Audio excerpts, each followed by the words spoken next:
Hi. Ooh. Something like that. I dropped my pen. Boom. Boom. Boom, boom. Hello, Sky. Hello, Ashley. Hello, everybody out there in media watching land. What did they call it?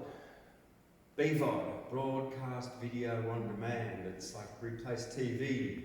It's where you can watch TV in the palm of your hand. Isn't that grand? Yeah.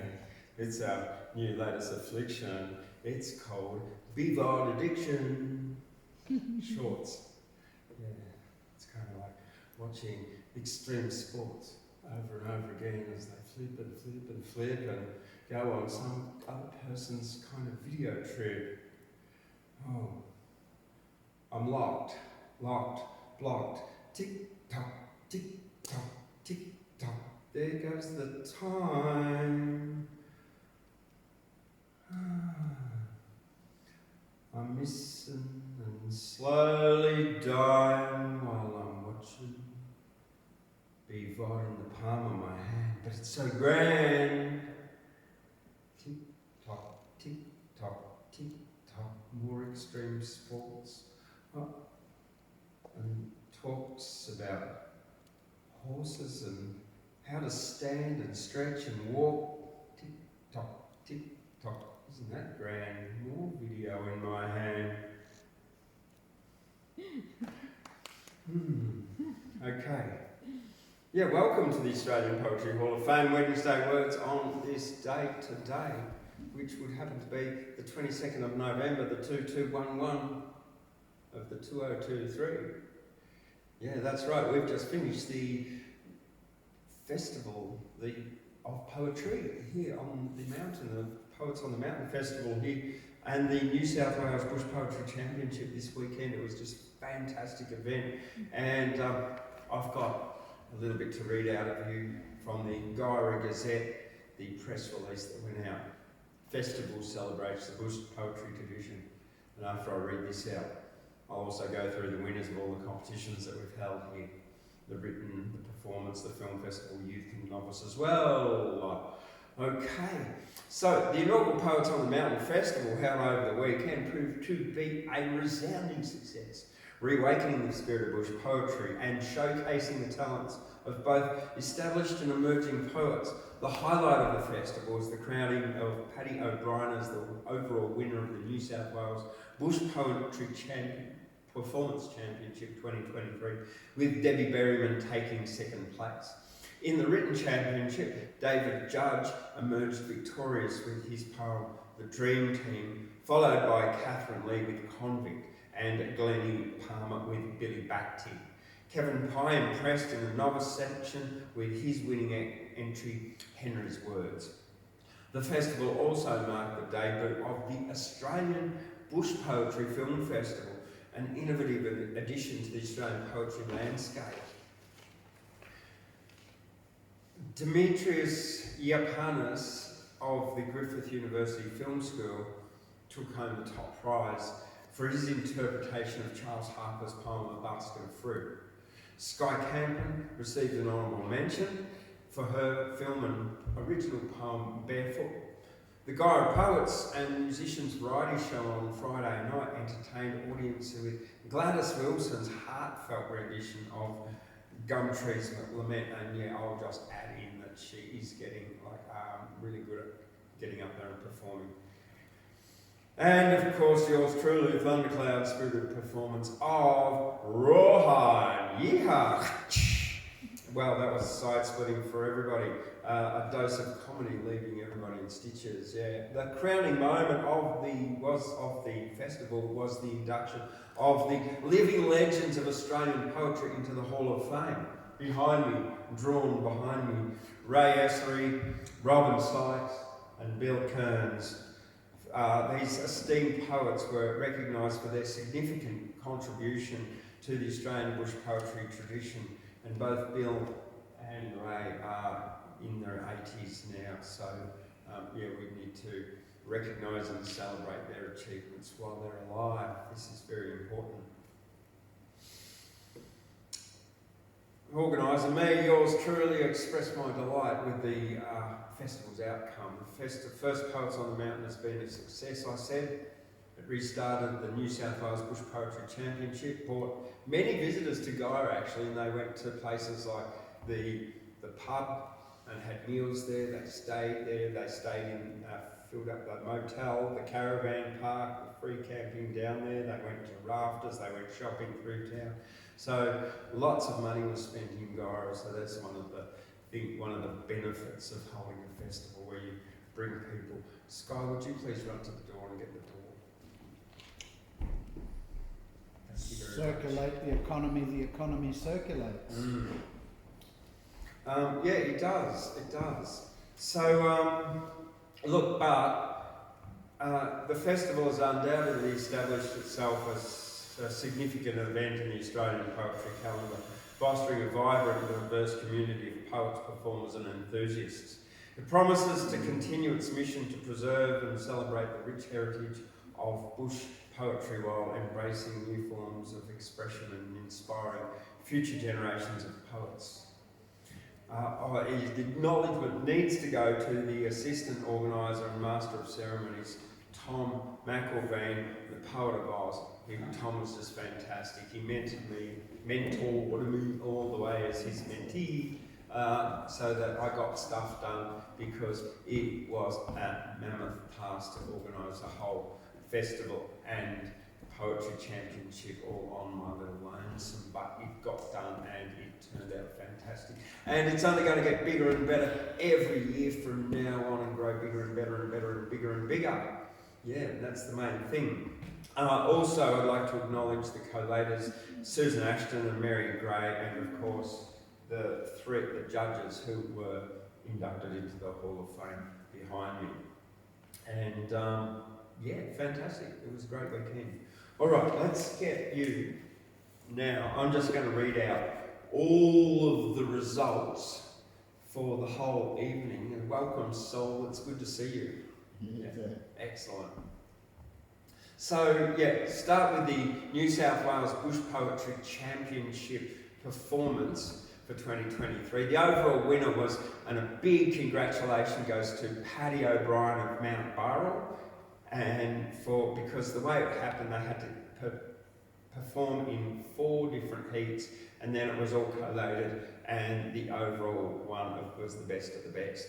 So, and then Debbie Berryman was second for the performance winner, and goodness gracious me, Debbie's improved. So has Paddy since last I saw Debbie perform, and Paddy too, gosh.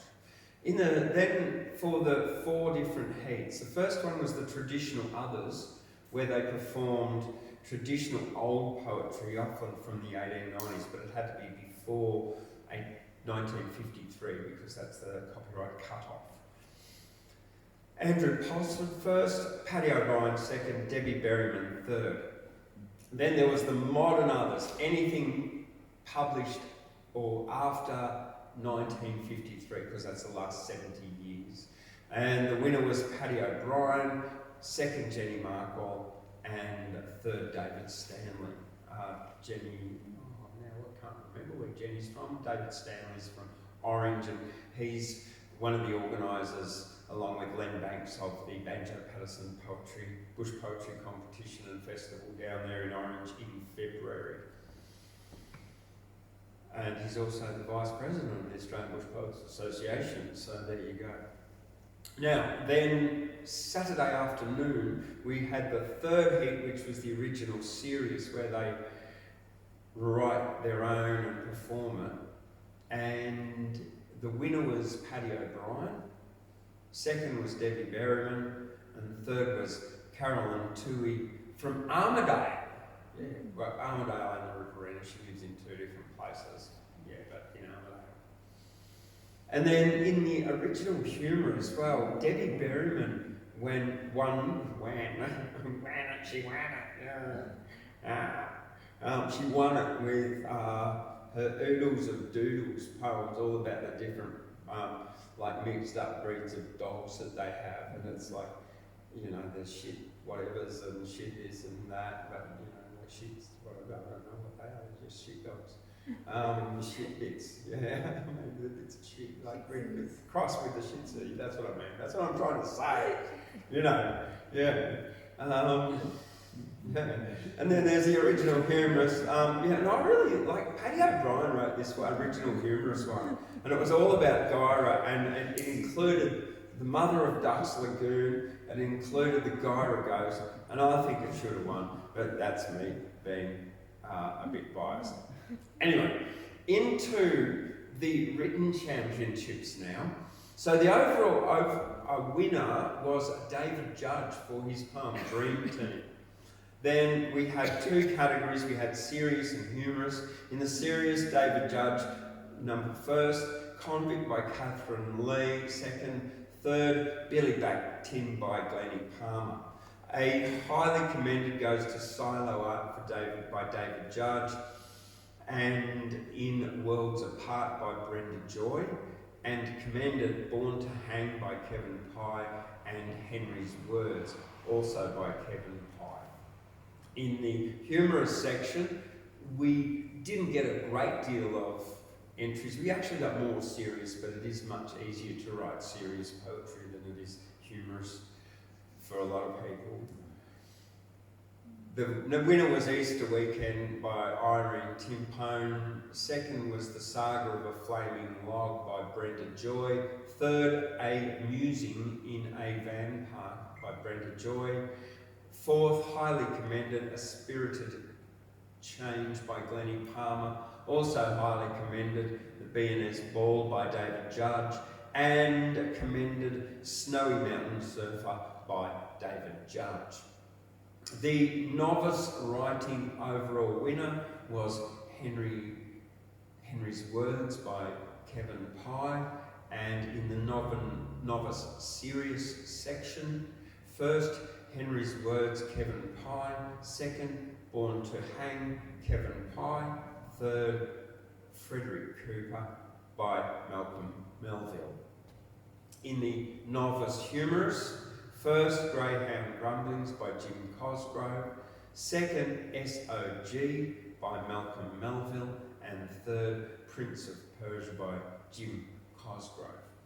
In the youth writing, the overall winner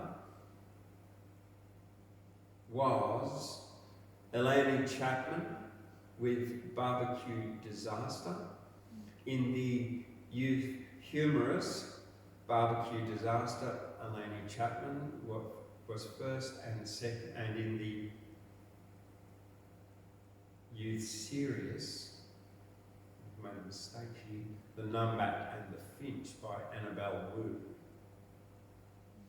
In the 1 minute Poets Brawl, the winner was Debbie Berryman, and she got the loudest cheer, but she did write a poem about me.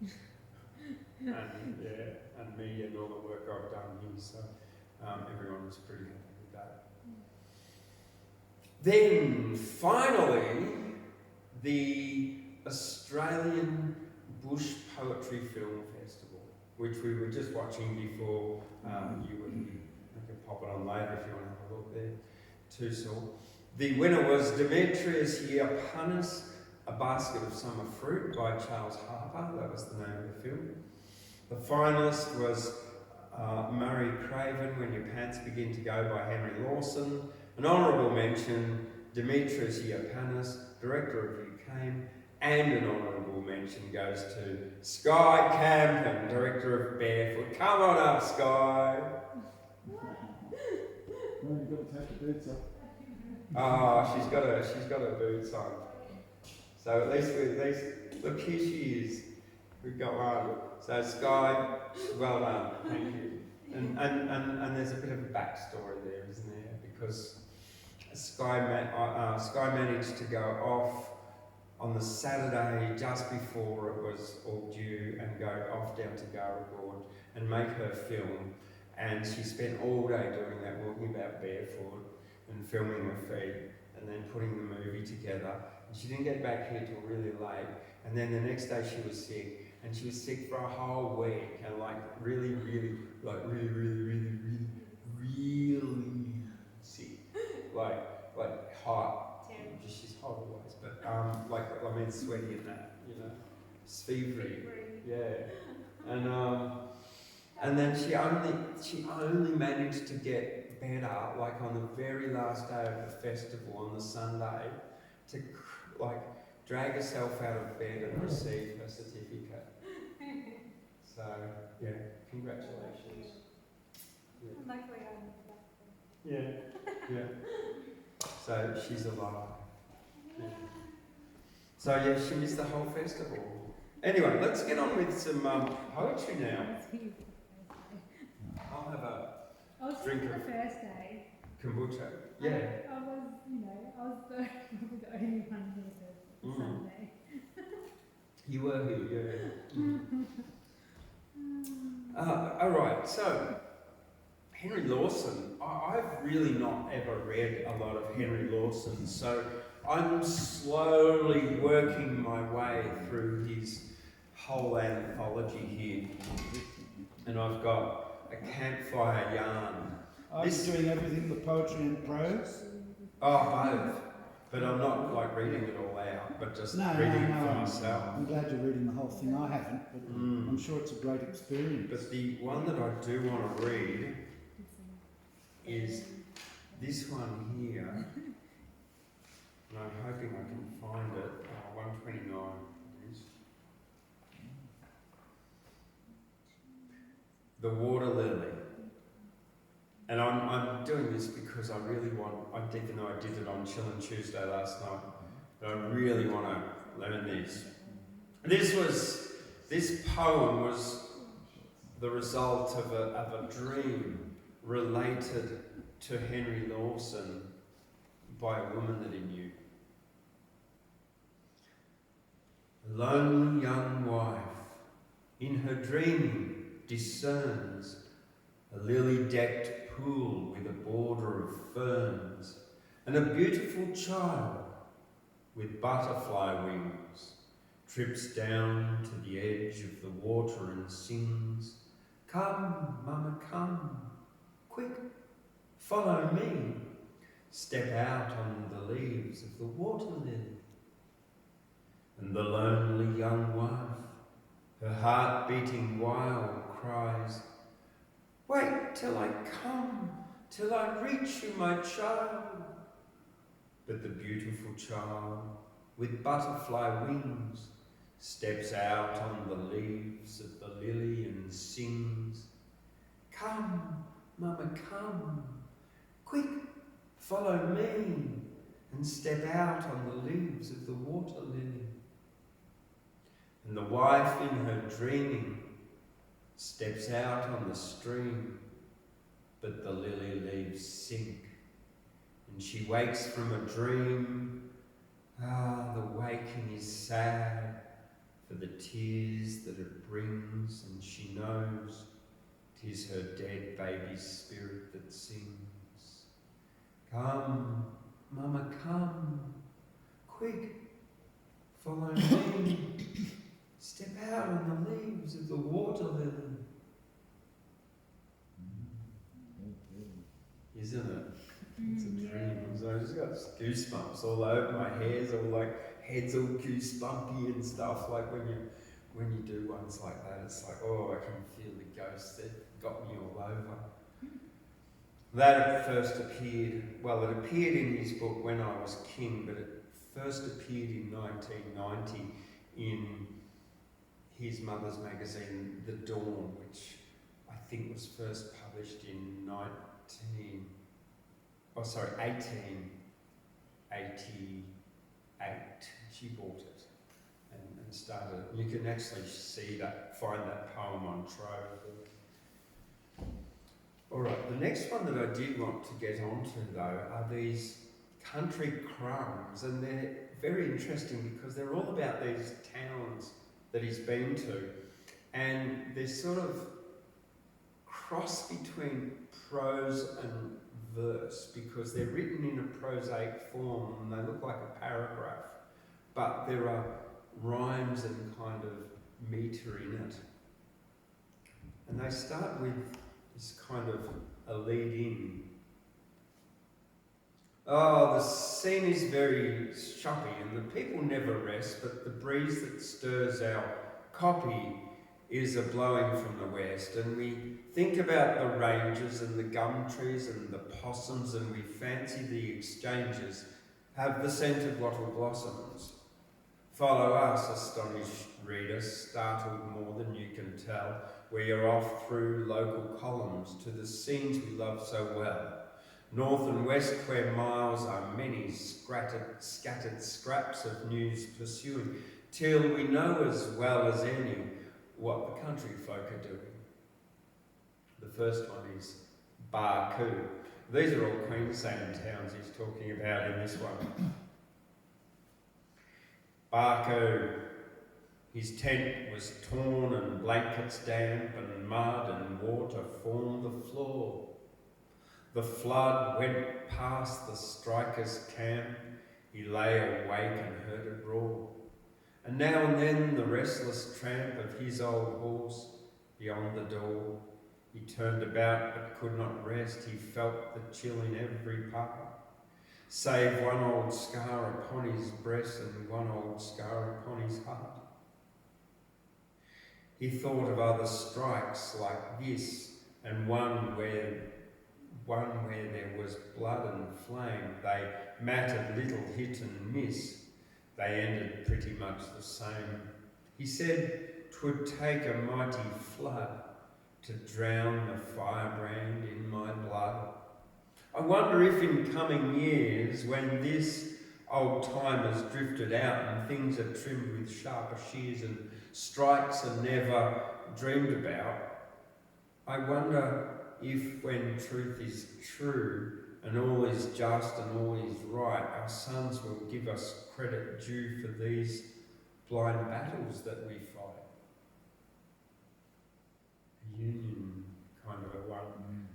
Yeah, in the days of, well, Barcoo, there was a lot of shearing out there, so that's what it would have been about.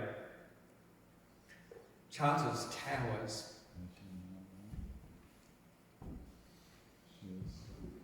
'Tis scarcely to be realised the dearth of news at Charters Towers. We think the town is paralysed with laughing at a joke of ours. But soon we hope that we'll have some inspiring past hash again. The tower's infantries come from Hughenden by special train. A foolish thing a young man did, and now he's in an awful mess. It seems that he obtained £1 by cheque, described as valueless. The northern miners full of ads drawn from a 10-mile radius now. We pause to drop a tear, my lads, for Auld Lang Syne and Thaddeus now. Well, rest his soul in after bliss, he draws his upstrokes finer now. We mean no harm, but often miss his periods from minor now. That's, yeah, Charters Towers. Next one's Cunnamulla. I've been to Cunnamulla. Have you ever seen the documentary Cunnamulla? Oh! Yeah. Isn't that Never a forget. cracker? Yeah. Boy and the girl in the sunset. Yeah. Can I have a tear? Oh no, I hate it. That's where it comes from. Yeah. And what a furor it caused. Oh, didn't it? I know. Cunnamulla. That's where the Cunnamulla fella is. It's a big, yeah. What a furor. Slim Dusty. The Argus sure can take a jest, for we are not amongst its scorners, and friendly even at its best we'll take to laughing round the corners. We must admit we like the style now, Argus now, you needn't horn us, the way in which you poured the oil upon that awful fire at Warner's. Hark! Wedding bells at Fair Mackay and fire bells at Cunnamulla. The Standard and the Argus dye their welcome sheets with local colour. A God-sent gift, the fire arrives to fill the starving local columns with the devouring element and suffocating smoke in volumes. Wild cries arise upon the air, but first of all the paper fiend owes his thanks to the peculiar glare that brightens up adjacent windows. He leaps from off his restless bed, stuffs copy paper in his pockets, and hopes the flames will get ahead and triumph over the neighbours' buckets. We see the forked tongues of the flame that lick the paint from off the spouting. We hear the dull dead roar the same and hear the population shouting. And when the final rafter falls and when the last lone chimney crashes, we see the ruin of blackened walls and smouldering heaps and smoking ashes. We cannot say the Argus stints the space it gives to local terrors connected with the pirate prince, a grimiest of local heroes. Well, editors must take the tides, and we have burned the midnight taper and prayed for gory homicides to fill our lonely country paper. Shake hands, old Argus, what is yours? Both fish in ink we needn't bicker, but don't let on, you know, because our boss had such a down on liquor. So these ones are all about newspapers in different towns. So that one was about the Argus. The next one's Eidsvold, and it's about the Reporter. There's sadness up at Eidsvold, more of anger than of sorrow. Local cooks and washerwomen may be seen upon the borrow. For the store has stopped all credit, suddenly put on the hatches, and the oldest customer was refused a box of matches. Cash or nothing is the motto, and it made a great sensation. Credit doesn't pay where there's a careless floating population. Local indignation's high, very high about the matter. Local customers are riled, local tongues are on the clatter. The Reporter threatens to, hints about a boycott. Read it. Did it ever keep a store run on credit? No. Well, we did.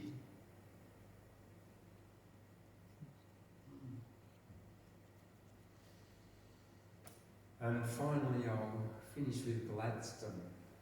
And then I'll come back and read some more later. The Observer, this is about in Gladstone. The Observer up at Gladstone has a smile upon its face, lighting up the solemn leader and the non-romantic ad and the local paragraphs of our eagle eye can trace that the editor is happy, that the editor is glad. He received the biggest pineapple and pumpkin on record, and he paragraphed and ate them, for he isn't very green. He has now another reason to be thankful to the Lord. He's received the biggest cabbage that the comps have ever seen. Farmers vied with one another and provisioned us so well that we always added inches to the bloated pumpkin's girth.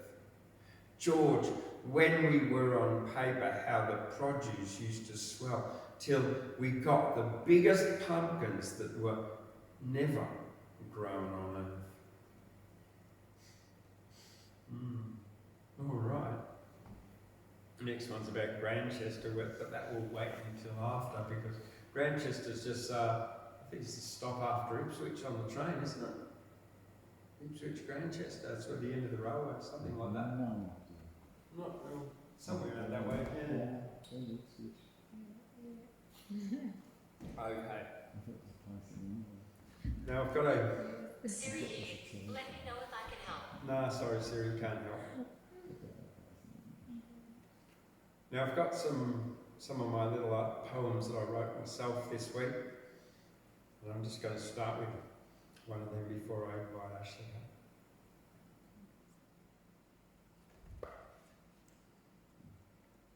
Okay. Oops, I've lost them. Here we go.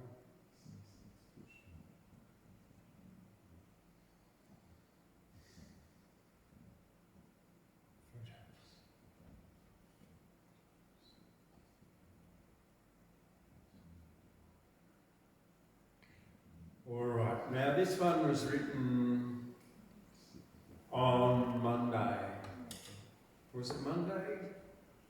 think so, 2 days ago. It's Wednesday or Monday. This was written in honour of, well, the weekend. The theatre lay silent. I've been flat out for a week. Living legends of Australian poetry sit drawn by Snowy Creek. The Melbourne Star is waiting. Tomorrow I will rest, in the sun reflecting on this my biggest test. I let out a sigh of release. This hasn't been a failure. Determination and self-belief. I'm doing this for Australia. But it's the patrons and the poets that I really have to think I've now got this month's rent in the bank. Thundercloud says thanks to the Australian Bush Poets Association. Ray Essery, Robin Sykes and Bill Kearns spiced up the situation. All the poets who came, and especially Tom McElveen, the Bush Poets camaraderie is better than a footy team. Bush poetry, filmmakers, I do congratulate writers and performers, all the entries were great. Thank you to all for entertaining us in rhyme. Congratulations to the New South Wales Bush Poetry Champion, Paddy O'Brien. One last thing before I say good night. Thanks for this moment, because I love to write. That is that. And this one is a little bit of motivation. This one happened on the Australian Poetry Hall of Fame website, because I like to put up little prompts to get people writing. They might be inspired. And I'll get Ashley in a moment. Will you be ready, Ashley? Yes. Yeah. Scott Thundercloud writes, set yourself a daily challenge to write something. Get a special pen and notebook to write it in. Doesn't matter what, but when you make a move to write something every day, your writing will improve. Try a different topic. Try a different tone of style. A limerick about a crocodile is sure to get a smile. Try a different meter, or find a rhyme for Gyra. There once was a lady and her name was Myra. Myra Sweeney, that's it. There's this bit of backstory with that in a minute. A young lady named Myra from Gyra went to the lagoon to write, to inspire her. A crocodile swam along, singing a love song about how he was an admirer of Myra. A lagoon crocodile from Gyra was an admirer of the writing of Myra. He was in love with all of the above and introduced himself to Myra as Jeremiah. Yeah, it's a kind of not a real rhyme, but it's close, isn't it? As good as you know. That is that. A Gyra croc named Jeremiah had desire for Myra from Gyra. He bit off her head. Now missing, presumed dead, is Myra, who was eaten by Jeremiah. Yeah. Myra the Trier. Just before I get Ash out, the backstory with Myra Sweeney. So I've had a Myra Sweeney here book for ages that someone gave me. She was a local Gyra poet. And then I got another one of her books recently. And then just the last week, I'm going through these books and I open up I think it was a Henry Lawson book or something, and there's this page falls out of it, and it was an epitaph, like typed on a piece of paper, written by Myra Sweeney, dated for someone.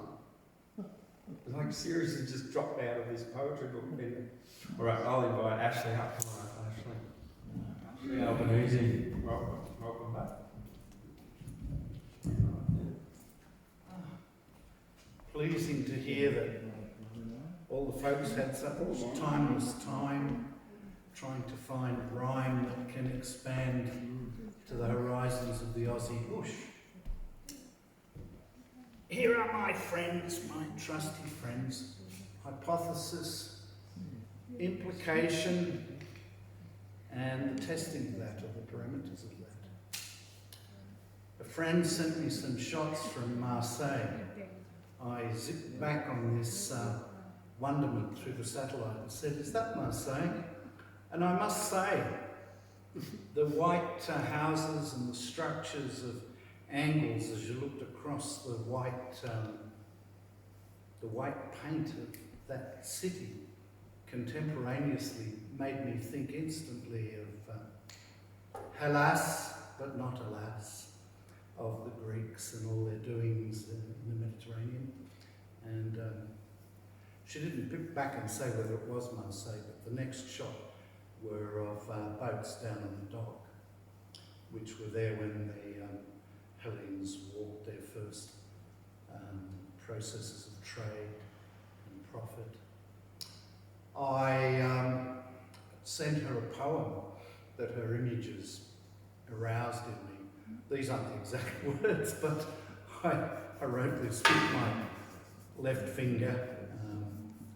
On the journey to Carthage, high on the wooden deck, 3 buckets.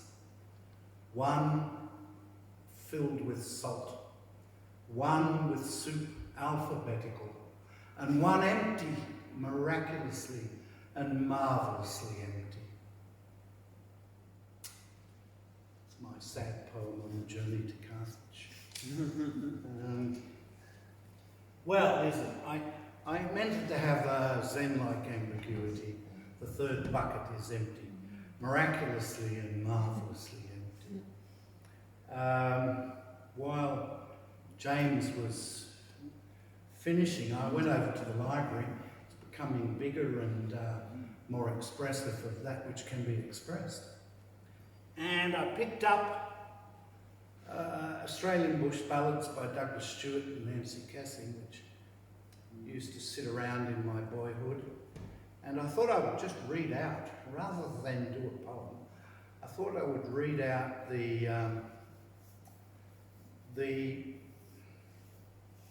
sections, the paddocks they put down around 1960 for contents of bush balladry.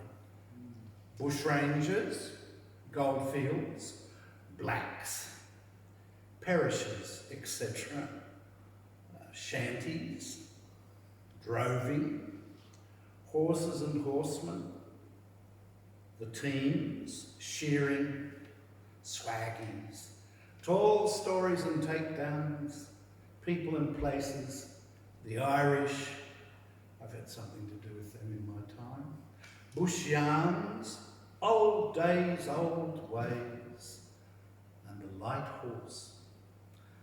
And then I turned to look at where it was published. Singapore. Oh. Someone in our erudite audience chuckled then. Well, reality is reality, especially for those of us who hold to a dialectical materialist frame. I thought I would read tonight something I hadn't planned to read. I had some comforting, beautiful Zen-like poetry to read by the Scottish minister of religion, Andrew Young. But as Lawson came to our company, I thought, well, another great voice of Australian poetry, very lost in his pains, P-A-E-N and P-A-I-N, I think, is Francis Webb, who was considered by many scholars in England to be one of the great poets in English of the 20th century, and Australians should like him more often. I read A Tip for Saturday a couple of years back, but I'll do Towards the Land of the Composer. Rain tries the one small foot and at length the other. On the tin roof, vowels of my cheap set manage your name after some notes on the weather. And we must all be moving with all our baggage, icon of knobby tree, kuros of long-tailed animal, Lepidoptera, River Yarra, Harbour Bridge, 4-letter words and tons of more personal luggage. And the best fire of them all, made of mallee roots, must stop this breezy nonsense, pull itself together to run red and straight after the swagman's boots.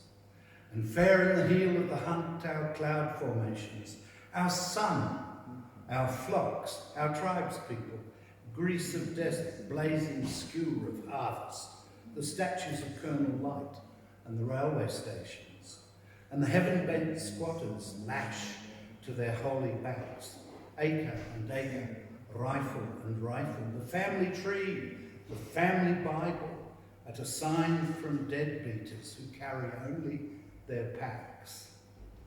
And never a word nor a squeak from us when we meet. All the new islands, all the old temples, all the strange accents, for the leader has just this moment taken his seat. And the late-coming bearded fish, and the smacking crew, man-eating headlands, crystal women sagas of ice, front-seat fjords, whirling noiselessly in to be close to you. He was born in 1925, so he was a 25-year-old, he was a 20-year-old when the atom bombs dropped, and I would always say to my students teaching history, I would always say, look at what was happening when that historical figure was 20 years of his age. The Vietnam War was raging when I was 20 years of my age, and the atom bomb had just been dropped when Francis Webb was 20 years of his age, and he'd been a pilot, I think, in the Royal Air Force. And after all of these intrapersonal and interpersonal events, the bottle hit him. Not once, but many times he took to it, and he was in and out of asylums, and nonetheless a great poet who had a very short life. We are sad, aren't we? We are sad. We wonder what Mr. Webb would have said going along. A Death at Winston Green I will read another time. It's a longish poem, and it's rather extraordinary. Hospital Night, there's one stanza I outlined, and I'll just read that stanza because I'm in a mood to say so, and I think it says many things. Sleep is a labourer amid the dilatory elder light, but now a star is uttered in the long night, pitched beyond altercations of tree and storm. For these, idled upon time, are murmuring ever of good or evil becoming a darkness, but never darkens that star, housed in a glory, yet always a wanderer. Yes, what wonderful words. I could almost cry. What wonderful words. Housed in a glory, yet always a wanderer. Now, let us read a couple more poems of this Seer and Seer. What have I been reading? What have I been watching? Well, I've started watching, and I'm going to give her a plug. I thought, how zany, and but I got onto 2 or 3 of her docos. Wandering Emma, talking of wanderers, Wandering Emma, peripatetically journeying around Afghanistan. And I do recommend them, they're funny. There's sets at 14 minutes and some at half an hour. And she seems to just, the Taliban have kept an eye on her for her safety. But I am staggered, she just wanders around Afghanistan. And what an interesting place it is. I recommend those films. Wandering Emma. YouTube must have had a labour of love to put her up there and leave her there. They're fascinating little films. What a beautiful and intractable place it must be. Anyway, a couple more poems of Mr. Webb, and then I'll go off to write something for next Wednesday. He was a very fascinating person, I think. So,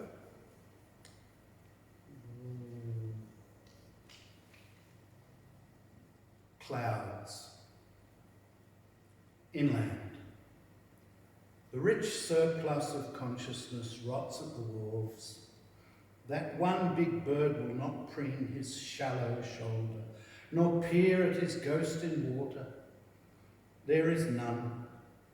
For the stooping gaffer, daylight only serves to bear in his muggy dungarees the moulder of mare's tail or tea cake, and that old boiled lolly the sun, all assignations of brooding grain with earth, all childhood, manhood among die-hard trees, as litter of string, paper and leather are wound in hot palms of the wind, sent thrumming forth to whirl above shoaling plains of memories and drum you, tissue of waters out of mind. The town. The entrance to the hall is two splayed marble calves, propping a lap of stone, plumb in the centre of all itinerant hatreds. Love's is this mentor.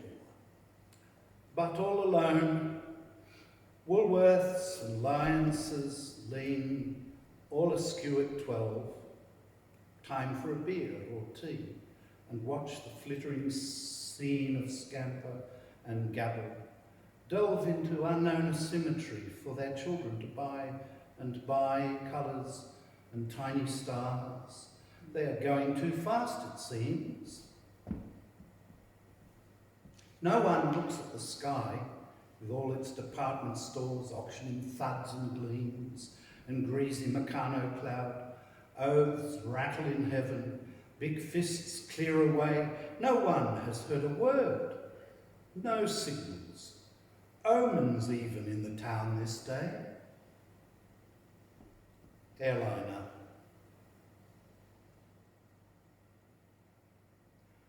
I am become a shell of delicate alleys, stored with the brute of the motors, resolute thunders and unflagging dance of the nerves. Beneath me the sad giant frescoes of the cloud, towerings and defiles through intense grey valleys, huge faces of kings, queens, castles, travelling cinders and monuments and shrouds, a fortress crammed with engines of warfare swerves as we bank into it, and all the giant sad past clutches at me, swimming through it. Here is faith crumbling. Here the engines of war in sleek word and sad fresco of print. Landscapes broken apart, and here at last is home, all undulant, banners hanging drear or collapsing into chaos. Burnt, and now we are through, and now a barbarous shore.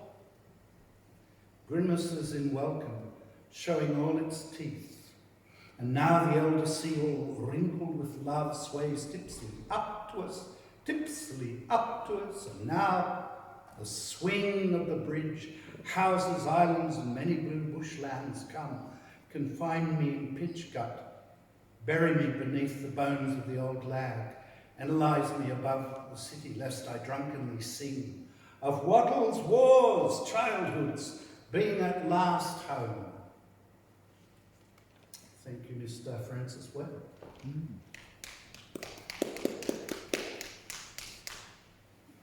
Made an interesting parallel and space between them with the Lawson, I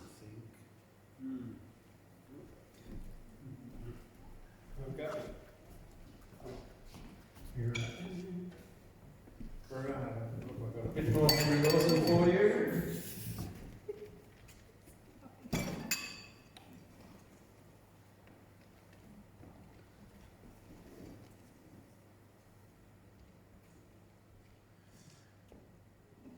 Gladstone? Was I at Gladstone? No, that's... Did I do Gladstone? No, You did no. do Gladstone. Oh, you did Gladstone, yeah. You did Gladstone. Yeah, Grantchester, that was the next one I was about to do, west, just near Ipswich.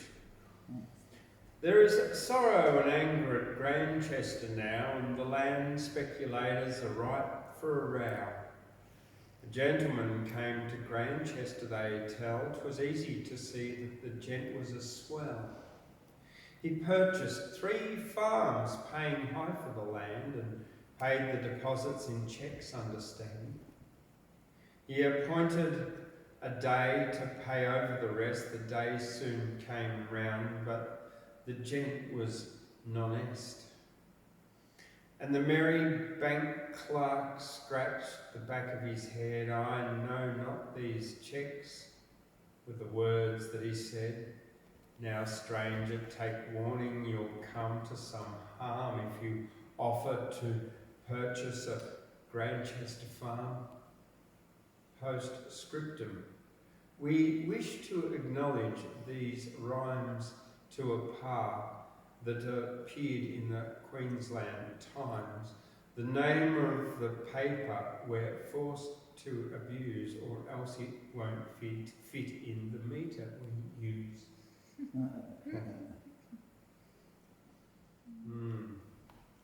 Queensland Times, yeah, that's what I did, yeah. Okay. That'd be good soil there, wouldn't it though? Tip-top soil. Grantchester, Yeah. So why is it came to me, why is the bank clerk saying don't put your money into Grantchester? I know, it's the It's guy an paid with a cheque and the cheque's bounced by the sound of that, yeah. Herberton. Yeah, cool. Well, the Herberton people are dancing with pleasure, for they have discovered an underground treasure. Some caves, Sky, some caves that will rival the hole in the Fish River Ranges way down to Jenolan. Soon Queensland will scramble in darkness by rickety ladders down into earthen antiquity. Our artist shall go very shortly and fetch us a fortune and fame with his tropical sketches, for the he and the haw of the wonderful tourist is dear to the heart of our caricaturist. That was sort of like blah, blah, blah, blah. Didn't get the meter of that one. Couldn't even find the rhyme of that one. But so yeah, they got a cave in Herberton. So you Okay. And a Written bit down north, in my notes. yeah, a bit north of that is Chilligan, where's that? Chile? Chilligan, that's sort of Yeah. north about I've another got a club there. 100 Okay. k's or so north of Herberton, and it's limestone. Beautiful. Cool. Big. Well, the next one, Ippy. You know what I'm talking about? Ipswich, yeah. Does he end up at Toowoomba in that cycle? No. No, you got No, that's Townsville all and T.I., Warwick and Rocky, Palmerston and Mackay. We should all write a poem about Toowoomba because it gets neglected, gets forgotten. But it's the major place. Probably hard to find a rhyme with Toowoomba. Boomba. Katoomba. Herberton, Ipswich. A passenger travelled from Indooroopilly to Ipswich on Monday, the advocate tells, and he paid not his fare, which we fancy was silly, although it is greatly the fashion with swells. He wasn't a swell, and the SM said to him, you'll pay or retire into quad if you don't. Then up to his full height the passenger drew him and plainly and flatly remarked, no, I won't. The constable then said the SM must take you. The constable came, and the sinner turned pale. I'll go, said the man, said the peeler, I'll make you, and then marched the passenger off to jail.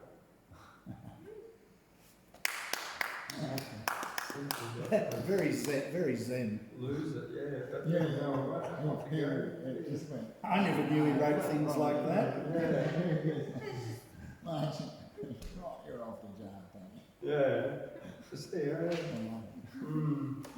Mackay. Oh, merrily the Standard tells about a wedding at Mackay. The Standard heard the wedding bells, the merry music pealing high. We must not let it pass unsung, for 'twas a pretty sight to see the sacred edifice was hung with lovely flowers and greenery, and from the portal of the gate by which the bridal party went, a lovely carpet lay in state by Messrs. Sharp and Della lent. The Standard gives a column to the skirts and bonnets of the show. The wedding gifts are mentioned too, the carpet has an inch or so. We heard the bells, and 'neath the croon we heard a whisper soft and low, and twanged our lyre to the tune of wedding bells of long ago. Of stringy bark the church was then, for it was in an early day, and we were leading gentlemen. Another led our love away, and well, etc. Wherefore strike a sad old chord that makes us sigh. The other wedding wasn't like the Tony business at Mackay. There we go. Oh, All right, we're going to jump up to Warwick now because it's just up the road there. Warwick. Quite another kind of wedding was beheld in Warwick town. Captain Head, who's in the army, and Lieutenant Bella Brown were fixed up in a holy wedlock according to the rites of Booth. It was quite a pretty picture, and the thing went very smooth. It was brief, so says the Argus, to the best of our belief. We believe the modern weddings cannot be a bit too brief. Avim, avert, spliced, $2. Now then, sign your names, good day. This is a marriage service in the state of USA. So there, that's that. That's that, yeah. I didn't know he wrote such drollery. Yeah. Oh, look, I guess like me, I write a lot, but like a lot of it's garbage. That's how you get to write something decent. You just got to have prolific output. Yeah. The flecks of gold in the muddy dross. Exactly, yeah. But I didn't find that. It's worth publishing. It's fascinating. Yeah. So now I've got.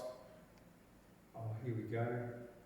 Will I tell you what I do? Oh, well, I was going to do International Men's Day because it was International Men's Day on November the 19th, 2023.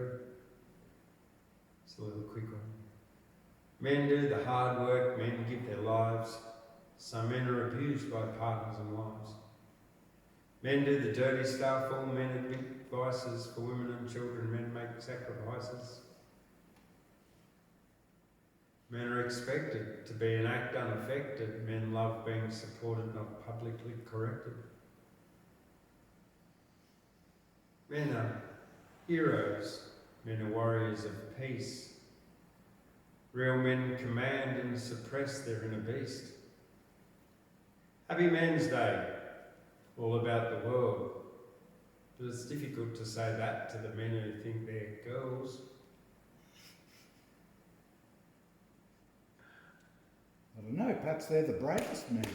And the nuttiest. Yeah. But it is difficult. They were very revered by the American And Indians. the girls who think they're boys. Boys who thought they were girls, they were the entertainers of the tribe. They were, weren't they? They Yeah. were. They were Most revered people are not by- that confused. What would have... I don't know about hard work either. I think more heavy work. This is my prime ministerial speech here. If I were the Prime Minister, I'd have nutrition taught in the schools. I'd sack half the bureaucrats who make stupid restrictive rules to keep themselves in job and make work for themselves. Then I'd rewrite the rule book democratically, voted on by everybody else. I'd abolish income taxes because they never used to be. The military would be retooled to build houses, plant fruit and trees. Schools would provide healthy lunches and students daily exercise. Sugary junk food highly taxed, and people would live long healthy lives. If I were the Prime Minister, university would be free, mineral resources to create sovereign wealth for the whole country. Fast trains would be built from north to south, to east to west, all toll roads abolished, and our highways the world's best. There'd be a Bill of Rights and zero censorship. Government open, accountable, and corruption would be ripped, along with corporate criminals who would be held to account for ripping off Australian people. $10 billion per annum the amount. If I were Prime Minister, I'd abolish all the states as one people sharing Commonwealth, we'd all become good mates. I understand that change has hiccups, is scary and strange. That's what I'd do if I were Prime Minister. Thundercloud, who reigns. R-A-I-N-S, R-E-I-G-N-S. He might precipitate. He might precipitate. Anyway. Precipitate or reciprocate? Yes. Now, there's a very interesting YouTube channel. I think it's, what's it? John. I'll have to get to you there. But they report weekly on the new National Crime and Corruption Commission, but they're also reporting on the inquiry into the ASIC inquiry. That's fascinating. In fact, Bill O'Chee's address to the ASIC inquiry is essential viewing for all Australians, I think. And if you're not sure, Australians are actually some of the most politically literate people in the world as far as what goes on in their country and making decisions, and that's due to the fact that we do have what we call referenda. So, Bill O'Chee, because back around about 30 years ago, he also initiated the other inquiry into what was the predecessor of ASIC. Was it ASIC or something like that? And What's ASIC? ASIC, the Australian Securities Exchange Commission, or something like that. Yes. Investment Commission, that's right. Securities Investment Commission. And Bill O'Chee estimated that there's about 8 to 10, or he said 8 billion, but then that's just a conservative estimate, 8 to 10 billion or more of white-collar corporate crime in Australia. In other words, companies that are trading insolvent and without the money to pay any of their contractors, and they're not paying their contractors or any of the That's owers. a per year thing. Per year, $10 billion per year. And out of that, there was something like, and I'm a little bit unsure, I think it was something like 1% or something of all of that.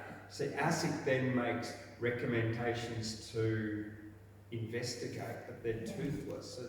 Whereas the AFP can get international warrants, can get warrants, and that.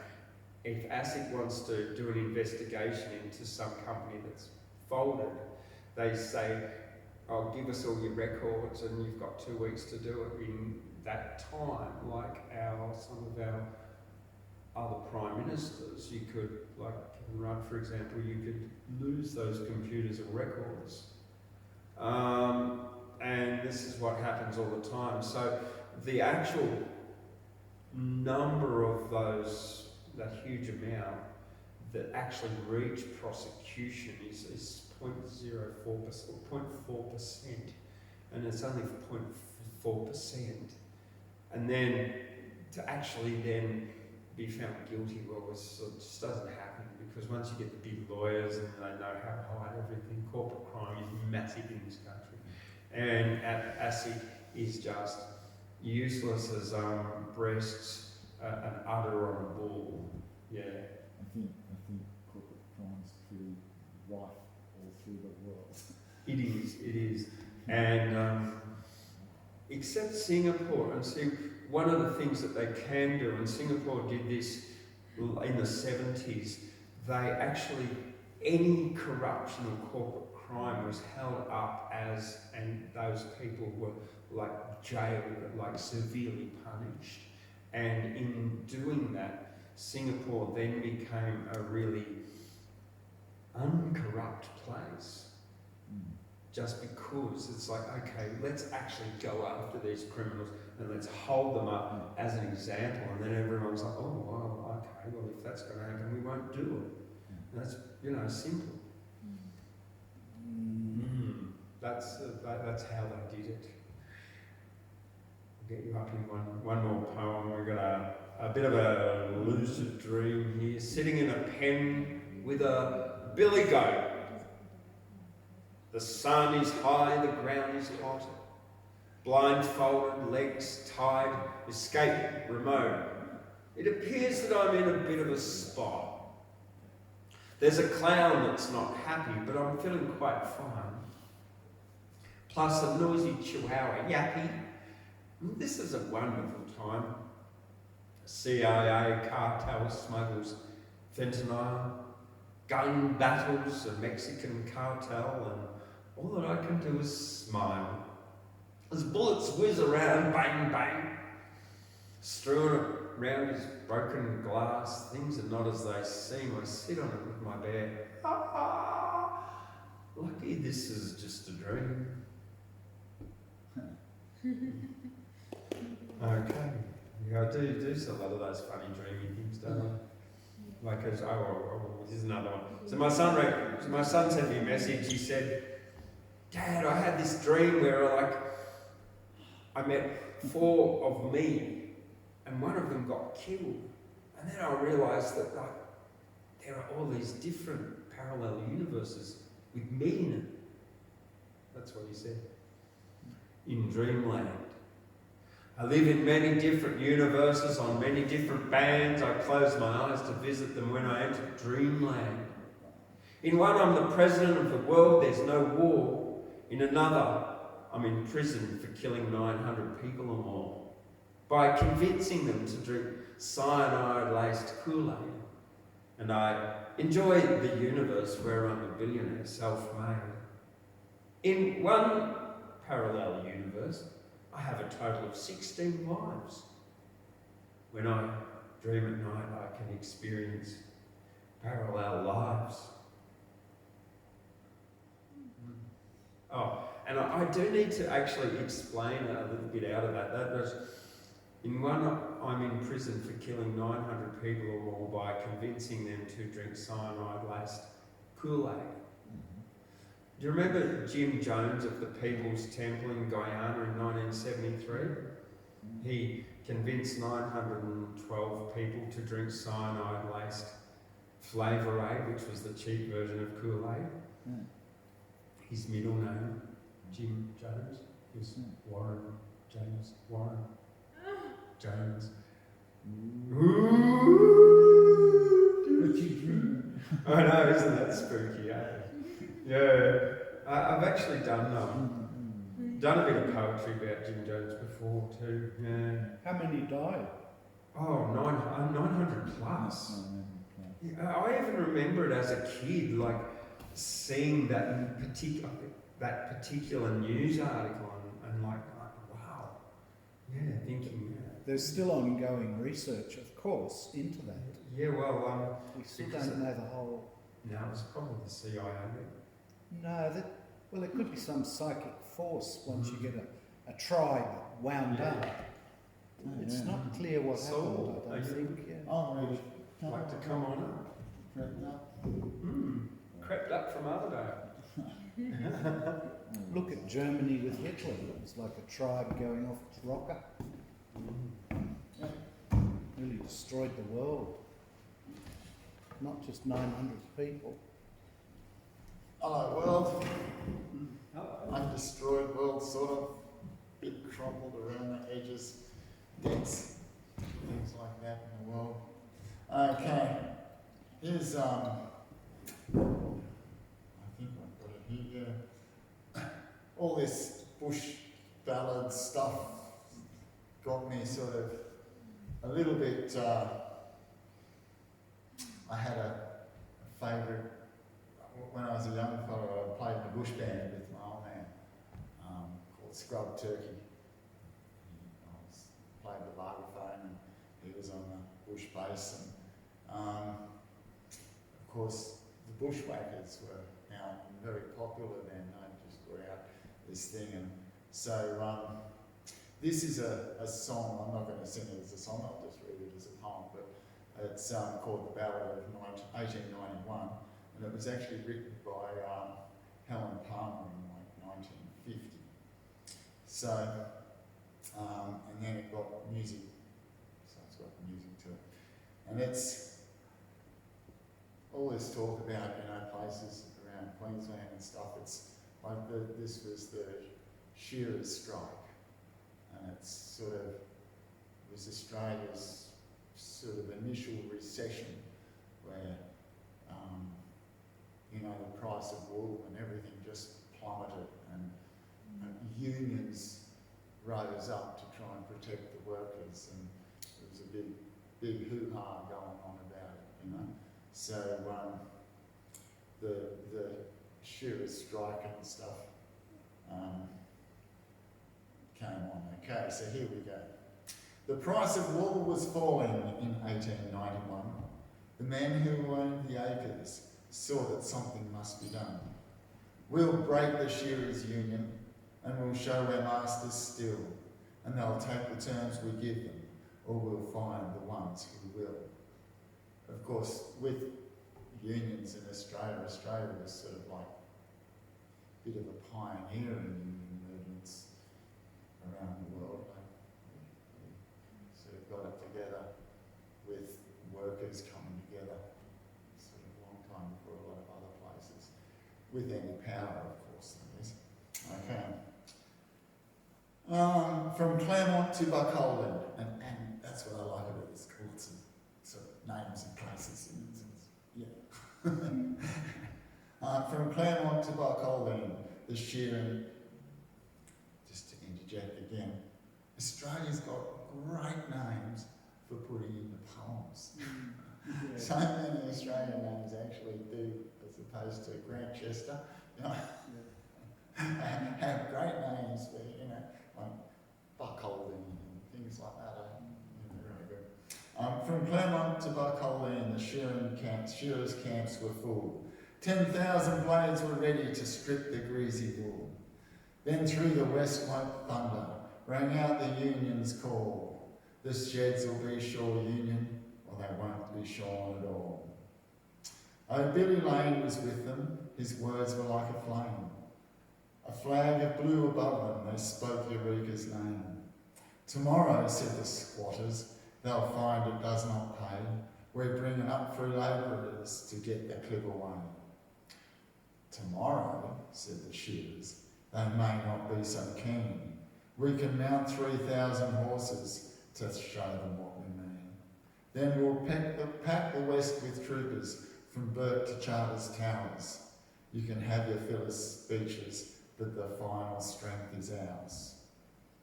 So you can see from that they have the police on the side of the unions and stuff too. Be damned to your 6 shooters, your troopers and police. The sheep are growing heavy, the burr is in the fleece. Then, if Norton, Felton, Gatling won't bring you to your knees, we'll find a law, the squatters said, that's made for times like these. To trial at Rockhampton, the 14 men were brought. The judge had got his orders, the squatters owned the court. But for everyone that's sentenced, 10,000 won't forget, where they jail a man for striking. It's a rich man's country yet. So that's, I sort of like that. I was a bit of a union boy. I like the idea of fairness in our workforce. It's sort of one way of it, actually trying to get it. It's a difficult thing even for unions to get, without falling into corruption. It just happens everywhere. The human condition is a bit rife with corruption, I think. Here we go. This one's a little more lovey-dovey, and I figure I was inspired by this with this one. This is one I wrote a long time ago, but it's about what we had the last week, which is beautiful to see the rain, stormy weather. It's cold, and you'll get the gist. Stormy weather, all about you. My heart is all at sea.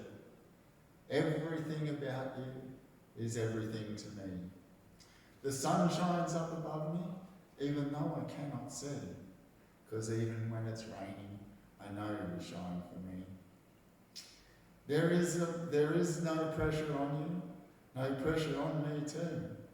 When we come together, a storm begins to brew. Like thunder and like lightning, we are electricity, sets our heartbeats pounding in synchronicity. The perfect storm is forming, it's blowing in the wind. The perfect storm is taking form, swirling and entwining. The perfect storm is taking form. Within we're out, without we're drawn. When we come together, we form a perfect storm. Our perfect storm is forming. We're blowing in the wind. Our perfect storm is taking form. Our bodies twist and turning. A moisture cell is forming. You whet my appetite. My thunderhead is pounding time to the lightning in your eyes.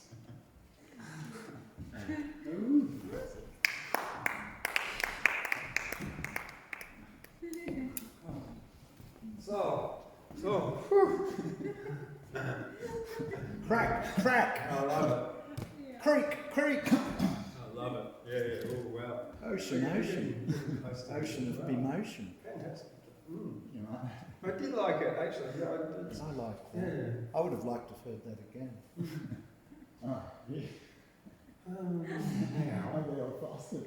Yeah. Reading it again, the cheeks will go red, other things will happen. All right. Well, I got a little funny one. I would have liked to have heard James read Oh, you can never turn it. that next week. Sort of relates to him, doesn't Absolutely. it? Thunder shroud. A surfer from Cronulla, whose name was Mikey, put his board shorts on and all the Sheilas said, "Crikey!" Until along came a man whose name was Abdul. Then the Sheilas left Mikey for Abdul's bigger tool. Mikey got jealous and ranted and raved, but it was still Abdul's tool, the Sheila's grave. Mikey was a carpenter who carried a hammer. Abdul worked a road gang with a big jackhammer. That's it, he had a bigger one. Sadly true. Mm. That can be sadly I true. know. But not for Abdul with his tool. No, I just wanted to write that to stir up like the white people at Cafarella actually. Why not, eh? Cut us and we all bleed. Yeah. Now I've got a few Thundercloud epigraphs. An epigraph is like a short quote, or it's not like an epitaph, or Thundercloud quotes that have been spurting out. You just call it Thundercloud quotes. Quotes, yeah. Here you go. Here we go. Well, we'll start with jellyfish. Jellyfish have no brains and live a very long time. This ought to give hope to a few friends of yours and mine. Jellyfish have no bums, genitalia, or hearts. They're androgynous, don't fall in love, nor do they do farts. And they see right through themselves. They do, don't they?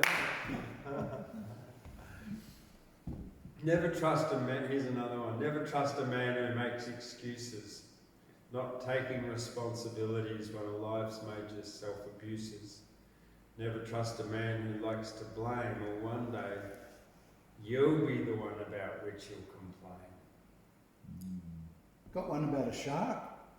No, not Oh. yet, but I reckon definitely need to make one up about a shark. Well, I'll try to do one next week about Okay. Ooh, here's To warm one. yeah. Here's another one. For some people, progress is putting lipstick on a bum. For some people, progress is creating new ways to bring income. For some people, progress is prettying a city. For some people, progress is bringing people to visit the city. That's that. Another Thundercloud quote coming up. No saviour is coming, you'll have to save yourself.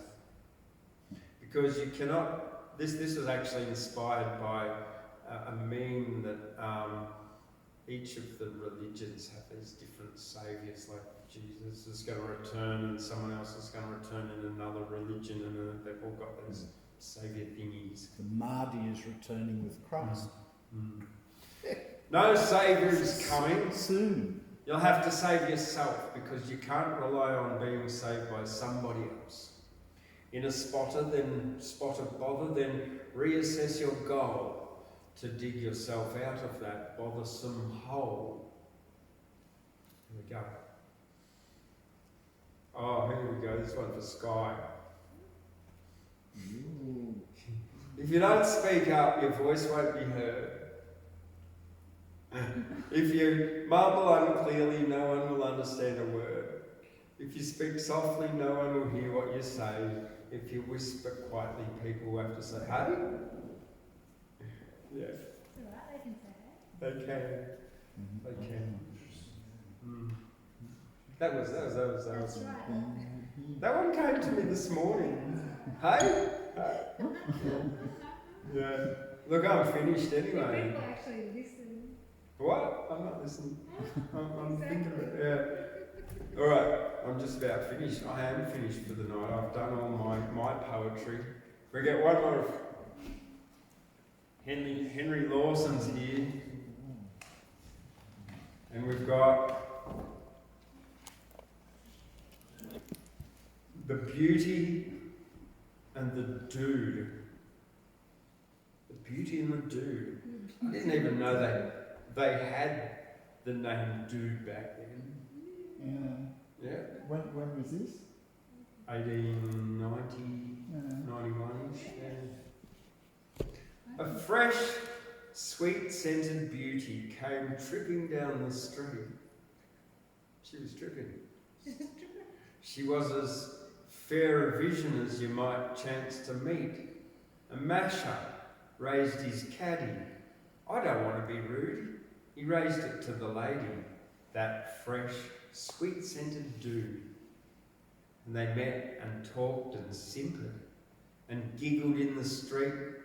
They were as bright a vision as you might wish to meet. I don't know what they're good for, but don't want to be rude to the sweet-scented beauty or the well-upholstered dude. Yeah. No, don't want to be rude. Yeah. Want to hear another? It says here, it's derived from English, it's doodle, and reduced from that as in Yankee Doodle Dandy, Oh. and from a dandy. Dandies were called dirt, and Dude. a dude. In the 19th century. So that's different to the D-O-O-D, which is like the spelling of a camel's penis. Yeah, Yeah. it is. No. Doodle, isn't it? All right, well look, Ned's delicate way. Ned knew I was short of tobacco one day and that I was too proud to ask for it. He hated such pride, but his delicate way forbade him to take me to task for it. I loathed to be cadging tobacco from Ned, but when I was just on the brink of it, I got some new brand of tobacco, he said. Try a smoke and let us know what you think of it. There you go. And look, I've just found When Your Pants Begin to Go, which was in our film festival, and you'll get to see that in just a moment. Well, look, we're finished for the night, so thank you, poets, for coming tonight.